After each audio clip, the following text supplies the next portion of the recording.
Hello all, thank you for tuning into another video. Today I wanted to showcase another one of my completed works, and it's this guy. Now, this is of course an elite Rob Van Dam from the Legend series, I'm pretty sure, but this was actually a commission piece from my buddy over on Instagram, Realgrapspro Wrestling, or RAF. He commissioned this beginning of the year, I think, and essentially he just wanted me to add more articulation to the elite figure. I mean, I'm pretty sure, as you collectors know, the elite figures don't have the best articulation. I mean, they got good sculpts and stuff, but as far as articulation, I would say the Ultimate Editions, of course, take the cake. But this was a pretty fun piece to work on. I generally only customize Ultimate Edition figures, as you guys know, but this was a good piece to test what I can do on elite figures, and it was definitely some learning curves, but there's a lot of stuff that I've learned that I can implement into other customs and whatnot, and he turned out amazing. I really love how this Rob Van Dam turned out, and I think now we can just hop into the parts that went into him. As far as parts go, it's not a very extensive list, but it is a little bit pricey, and I thought I should just list all of them, of course, starting with the main part sent by Realgrapspro Pro Wrestling. That is the WWE Elite Legends 29 RVD. And then starting from the top, I did add a Figma joint to his hair to give him articulated hair, so I wanted to list that as well. Moving down, I added a McFarlane joint to his neck to give him better articulation there, and that was supplied from the McFarlane Multiverse Red Hood. Moving down, I of course added butterfly joints to him. Those are from the Ultimate Edition 22 Gunther. And then I added drop down hips to him. Those were from the Ultimate Edition 26 Jimmy Uso.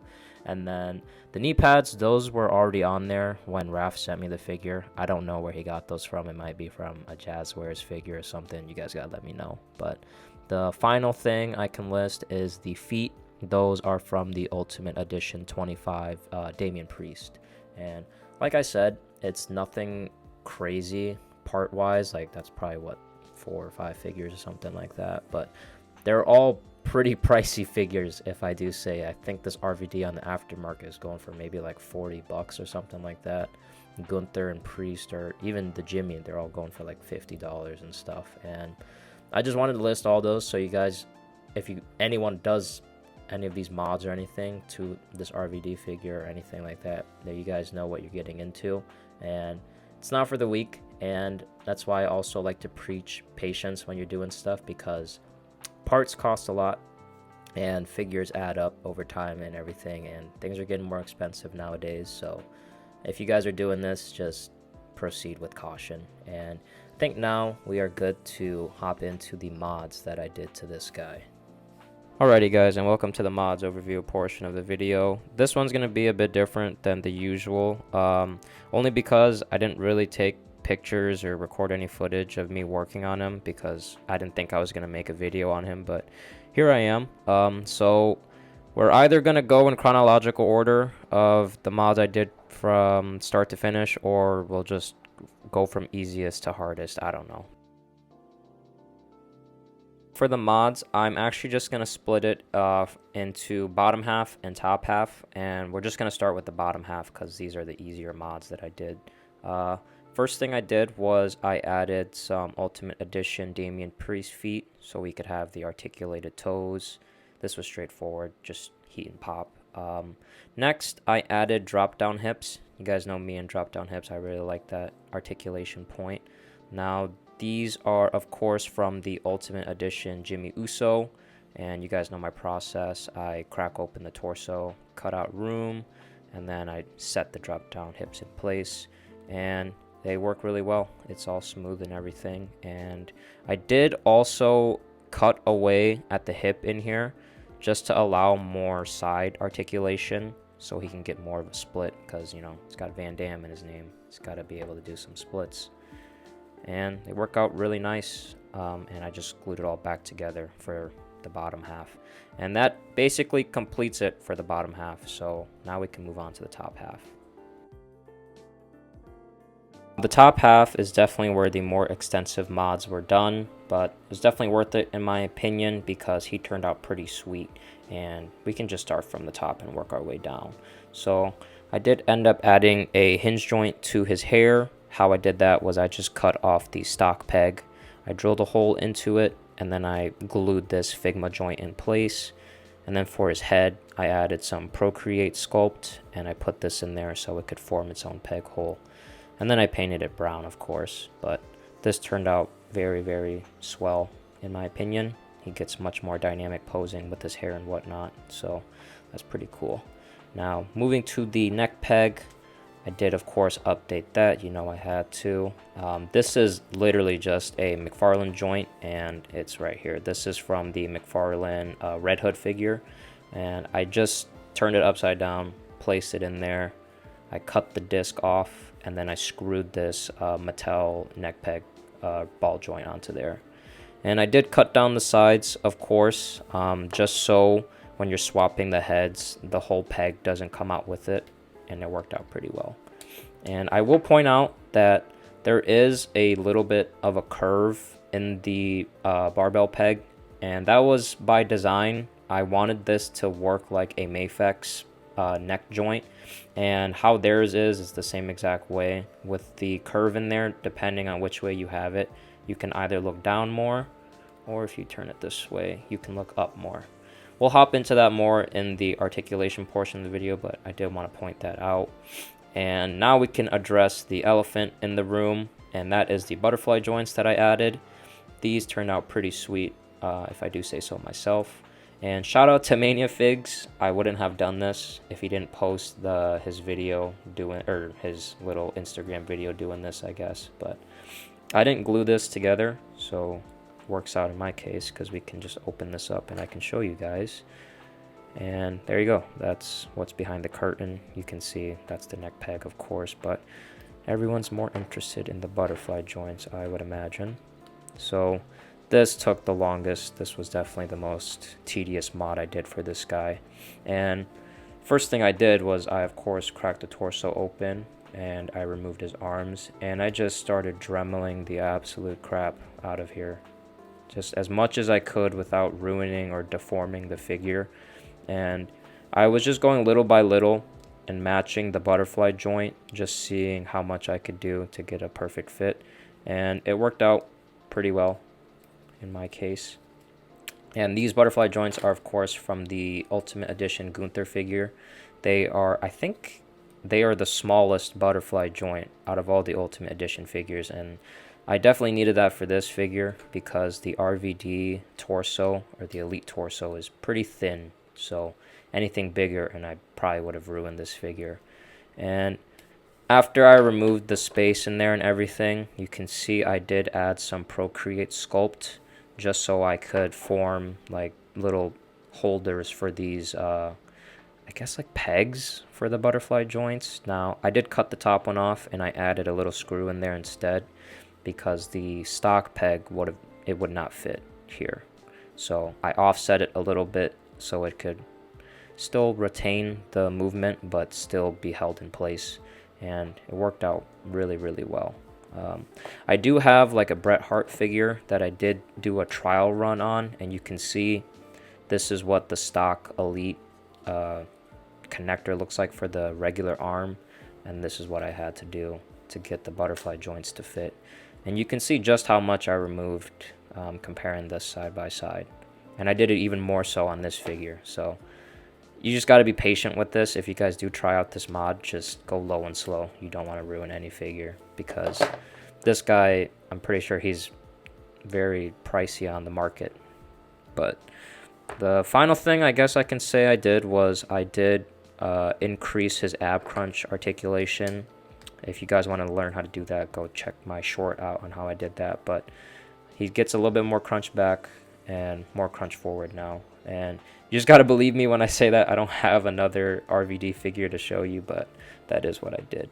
And final thing now is I can glue this all in place and we can hop into the articulation and whatnot. But it was quite a long journey to get to where this guy is now, but it's just all about patience.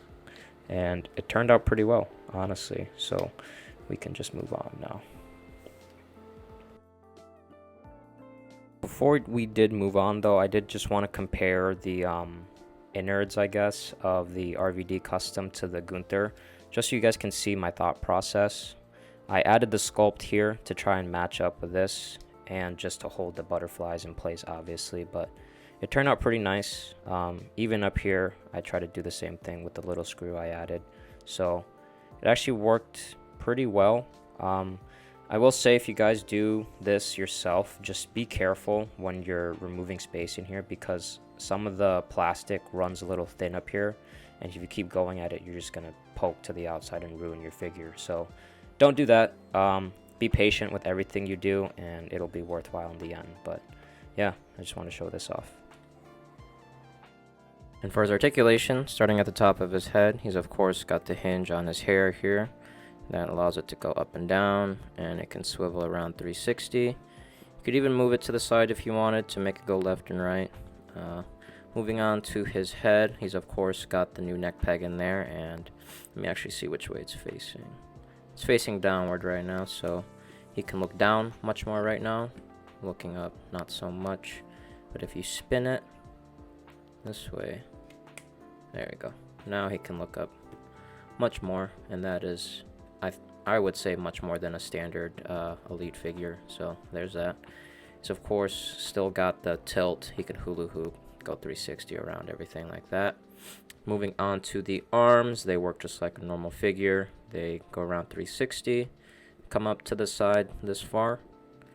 He's of course got bicep swivel, double jointed elbows, wrist swivel, and wrist hinge. And now the moment of truth, the butterfly joints, and they go forward this far, work just like a normal figure there. They go back this far, not bad at all. And I actually do want to just compare this to a normal Ultimate Edition figure just to see. Here is this custom Finn Balor. It is a custom, but the torso is stock, so this should be a fair comparison right here. Utilizing his forward butterfly joints, Finn can go that far, and with RVD going all the way. Yeah, this mod was definitely well worth it, because he gets much more than a factory figure here. So there's that. Moving on to the torso, he's got the ab crunch, of course. He can crunch this far forward and this far back. He's got waist swivel. And then moving on to the hips, he's of course got the drop down hips, just like a normal Ultimate figure. And he can kick forward this far without using the drop down hips. And then using the drop down hips, he can kick to the moon, basically. It's pretty good.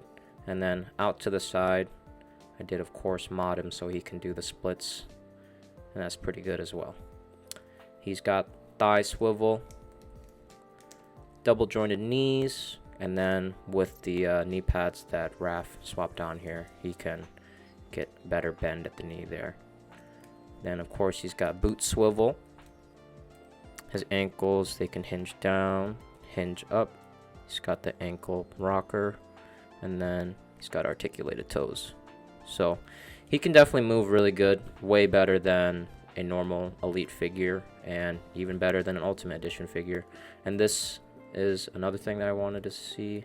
I would say I do this in all of my videos so far. I like to test if figures can touch their toes, just to really see if it moves natural, and he can touch his toes for sure. Yeah, you wouldn't be getting this, I don't think, on a normal elite figure. So there's he can even, let me actually see, spin this around. Yeah, he can look up and touch his toes. So that's very, very cool.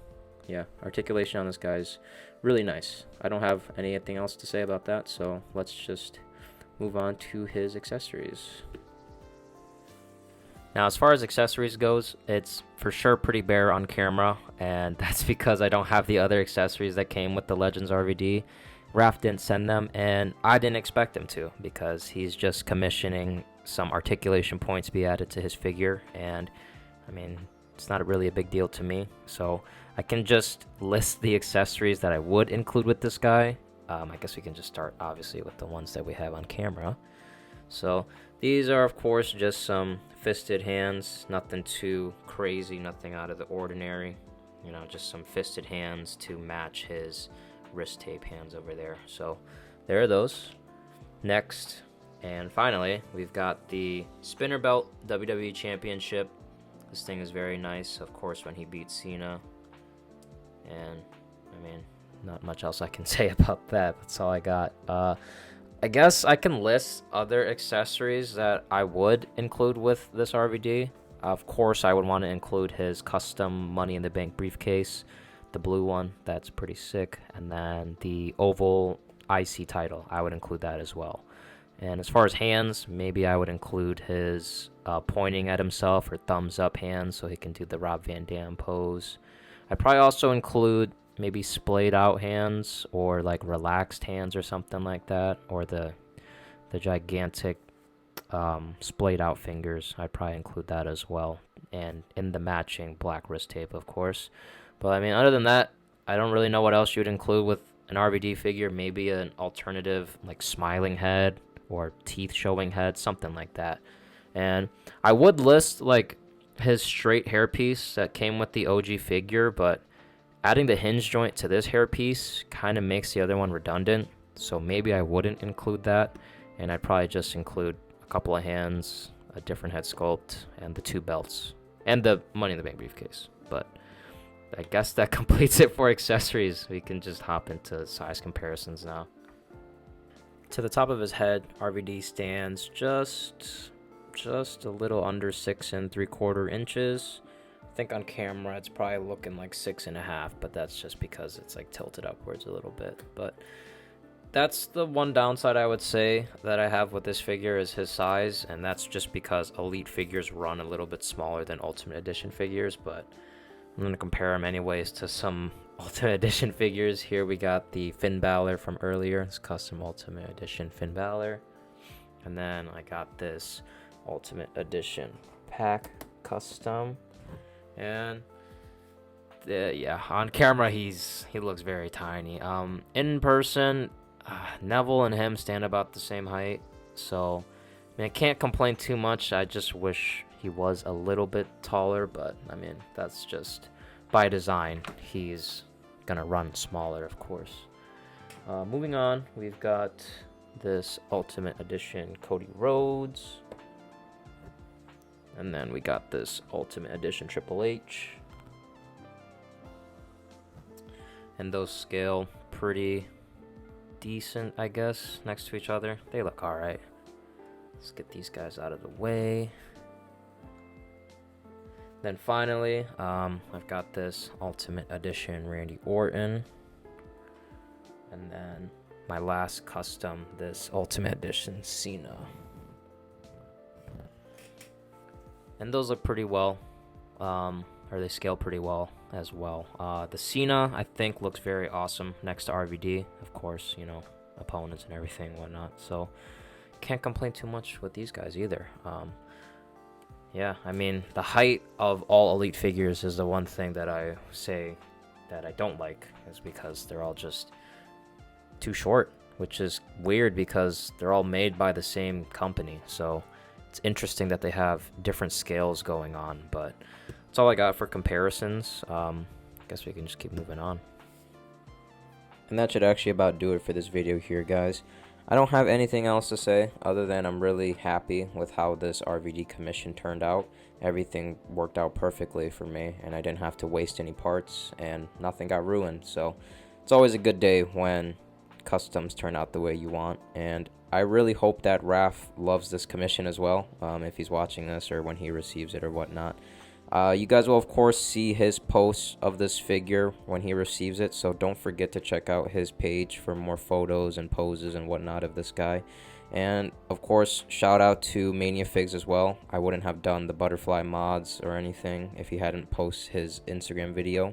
So shout out to both of those guys. I'll leave their stuff in the description below, so go show both of them some love, and let me know what you guys think of this custom as well. What you liked, what you didn't like, let me know. I'd love to hear all of it. And I am, of course, going to be uploading more stuff in the future. I've got actually 2 videos lined up, if you can believe that. So I'm gonna try and be more active. I feel like I say that at the end of every video, but I'm trying. All right. Other than that, I got nothing else for you guys. Just keep a lookout for more stuff from me in the future, and I'll see you guys very soon.